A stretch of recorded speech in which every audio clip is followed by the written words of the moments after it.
Өчигдөр Монгол Улсын ерөнхий сайд оюун эрдэнэ Америкийн нэгдсэн улсын Tesla, SpaceX компани захирал Elon Musk-тай уулзалт хийсэн. Энэ уулзалтын үеэр харилцаа холбооны салбарт ногоон технологийн чиглэлээр бас дэвшилтэд технологиудыг нэвтрүүлэх чиглэлээр хамтарч ажиллах талаар бас ярилцсан байгаа. Энэ хүрээнд интернетийн хүртээмжийг нэмэгдүүлэх бас зорилгыг агуулж байгаа энэ Starlink компаниг Монголд үйл ажиллагаа явуулах боломж олцоогоор хангахад хамтарч ажиллах талаар бол ярилцсан. Тэгэхээр өнөөдөр Starlink компани болвол Америкийн нэгдсэн улс, Канада, Англи, Герман, Шинэ Зеланд зэрэг дэлхийн томоохон улсуудад үйлчлэгээ хүргэж байгаа. Азад бол Японд 2022 онд, Филиппинд 2023 онд үйлчлэгээг нэвтрүүлээд өнөөгийн байдлаар 4,000 гаруй нам орбитийн хиймэл дагуулыг хөөргөн дэлхийн хамарсан хиймэл дагуулын сүлжээг бий болгож байна. Тэгэхээр манайх шиг өргөн удам газар нутагтай улс оронд харилцаа холбооны салбарт бол шин дэд үтцийг нэмэгдүүлж энэ интернетийн хүртээмжийг тэр малчтад хөдөө орон нутагт сууж байгаа иргэдтэй хүргэх шаардлага зүй ёсоор тавигдж байгаа. Үүний тулд бид Starlink компани үйл ажиллагааг Монголд оруулж ирэх нөхцөл бололцоогоор хангах шаардлагатай. Үүнийг өчигдөр Монгол Улсын ерөнхий сайд Elon Musk-тай уулзах үеэрээ бас харилцан тохиролцож засгийн газраас дэмжиж ажиллана гэдгийг илэрхийлсэн. Зарим улс орнууд бол энэ SpaceX, Starlink компаниудыг орж ирэхэд татварын бодлогоор дэмжлэг үзүүлдэг. Инновацийн үйл ажиллагааг нь бодит утгаараа дэмждэг. Тэгэхээр бид өнгөрсөн хугацаанд Starlink компанитай хэдийн яриа хэлцээрүүд хийсэн. Анх Starlink компани 2022 оны 5 дугаар сарын 6-нд харилцаа холбооны зохицуулах ороонд Монгол компани байгуулад үйл ажиллагаа эхлүүлье гэдэг хүсэлтэд илэрхийлсэн байдаг. Ингээд миний хувьд бол сайдаар томилогдсныхоо дараа нам орбитийн хиймэл дагуулын үйлчлэгээ эрхлэхэд баримтлах чиглэл гээд байсан сайдын тушаалыг хүчинг болгосон. Энэ сайдын тушаал дээр заавал Starlink компани орж ирэхэд газрын станцыг байгуулах шаардлагатай гэдэг ийм шаардлагыг тавьсан байсан.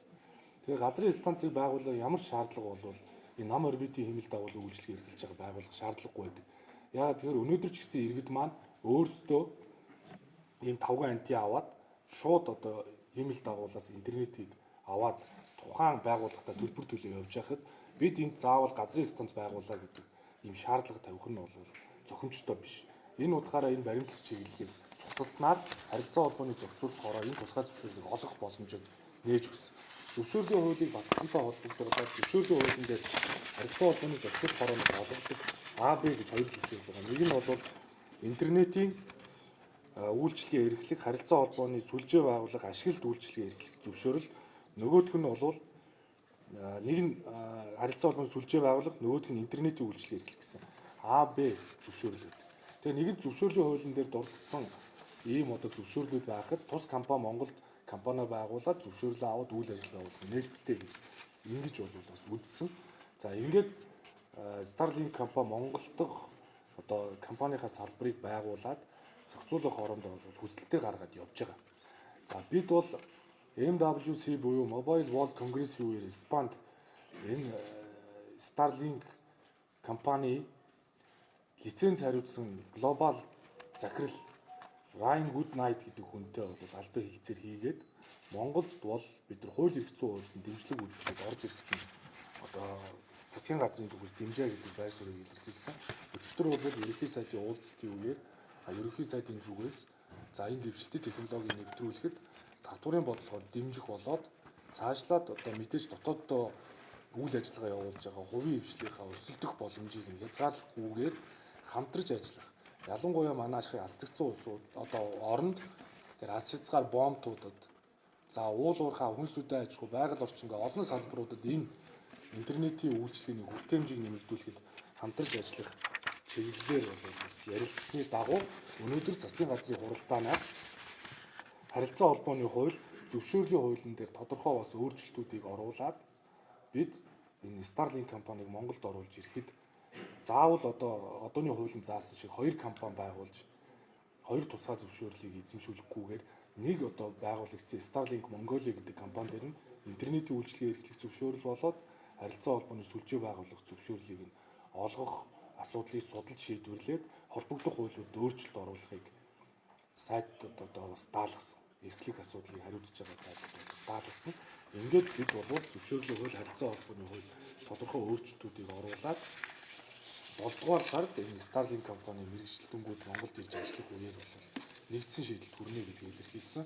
Мөн одоо Elon Musk-ийн уулзалтын үеэр ногоон технологиг дэмжих чиглэлээр бас ерөнхий сайдын цахилгаан машины хэрэглээг дэмжих, цаашлаад одоо энэ цахилгаан машин цэнэглэх одоо fast charger буюу хурдан цэнэглэгчтэй байршлуудын тоог нэмэгдүүлэх чиглэлээр арга хэмжээ авч эко ногоон эдийн засгийг дэмжих чиглэлээр ажиллахаар одоо бямц цог сайдаар ахлуулсан ажлын хэсгийг бол байгуулсан.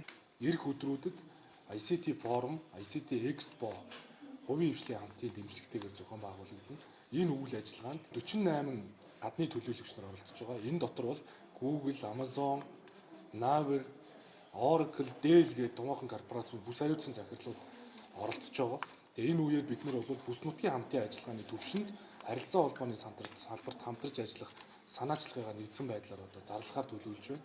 Мөн одоо Америкийн нэгдсэн улсын Silicon Valley дээр Монгол дахь үйл ажиллагаа явуулж байгаа гарааны компаниудыг гаргах дээр Америкийн нэгдсэн улсын Silicon Valley-д үйл ажиллагаа явуулдаг торгоны зам хабта одоо хамтарч ажиллах гэрээг бол бас аль бие усаар хийж Монголынхоо стартапуудыг олон улсад гаргах ажил дээр төрийн зүгээс дэмжлэг үзүүлэх хэд хэдэн одоо гэрээ хэлцлүүдийг хийхээр төлөвлөж